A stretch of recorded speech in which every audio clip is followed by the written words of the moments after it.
Senator Brophy.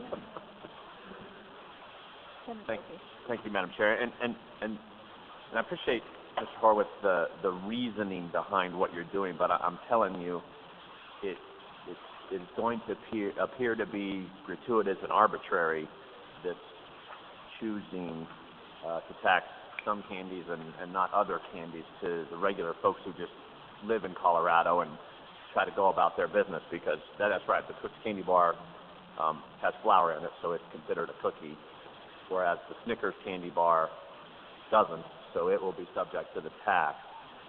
And I think it might be better just for everybody if we just set this bill aside and didn't give that impression that we were just arbitrarily choosing to tax this product over this product and not tax this product or the cake or the ice cream and the other items that are high in sugar content and probably should be consumed in more limited quantities. It is. I understand your reasoning, but I'm telling you, for the average person out there just being impacted by this, it's going to bother them to no end to see something this arbitrary come out of this building. Senator Hudak.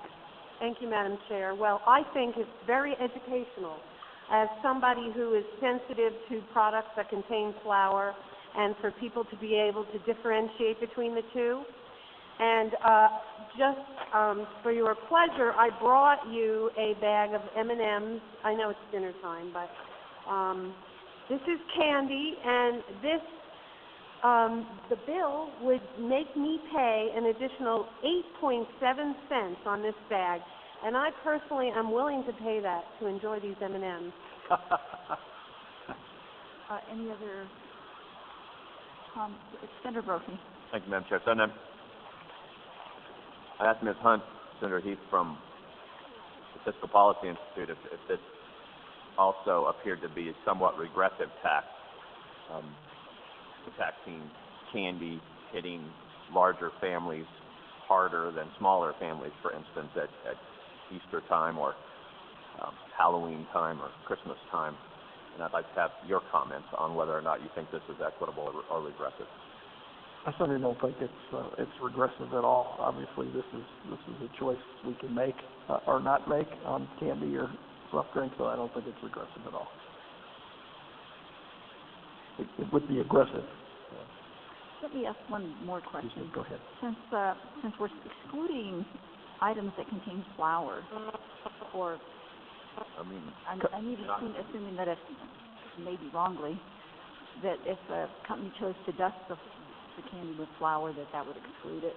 I'm wondering if some companies might start adding a little bit of flour just as an ingredient, or there may be, and I don't know this off the top of my head, there may be a minimum amount that you would have to put in it to actually include it on a label, but I don't know that.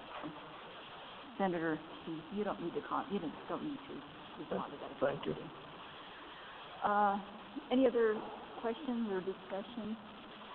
Okay, then I think we're ready for Senator Stedman. I'm sorry, but just in response to the issue of whether or not this is a regressive tax, I mean, sales tax is a regressive tax by its very nature, but by singling out these products and by not choosing to impose our state sales tax upon groceries and other food items, I feel like we're making a prudent and very reasonable and very measured decision. I've talked about this bill with my constituents. I represent, a very urban district with a lot of low-income neighborhoods where people do, struggle to make sure that they have nutritious meals on the dinner table. And none of them told me that this was going to prevent them from providing a nutritious meal for their children, because nobody needs to be eating M&Ms for dinner like we are right now. And so it doesn't trouble me. What does trouble me is the suggestion that we ought to think about applying the state sales tax to groceries. And I've made it very clear with my constituents that I'd be very opposed to taxing milk or bread or butter, but that M&Ms and soft drinks are something that we're considering at this time for very necessary reasons. And for the folks I've been talking with, they've been understanding and agree with me, and are very glad that I'll draw the line at other forms of groceries and food items. Thank you, Senator Stedman. I know when we've done other and I know we haven't really gotten into a discussion of, in terms of candy and soda like we have with the schools. We're not really into that discussion now, but it seems to me that if we apply this kind of tax, that it would, to me, it would be better if it were actually going towards solving a particular problem with childhood obesity. But I plan to ask more of my constituents about this particular bill. I did a cursory, and I agree with you on one point, is that I don't know that it's going to prohibit people from purchasing candy. I asked the question, and it didn't seem to be a huge difference to them, but then I didn't ask candy lovers, and I would like to ask candy lovers that question. So, Senator Brophy. Thank you, Madam Chair. Well, I can help you with that if I can find it here in my stack of stuff. Rasmussen went ahead and asked people all across the country what they think about this.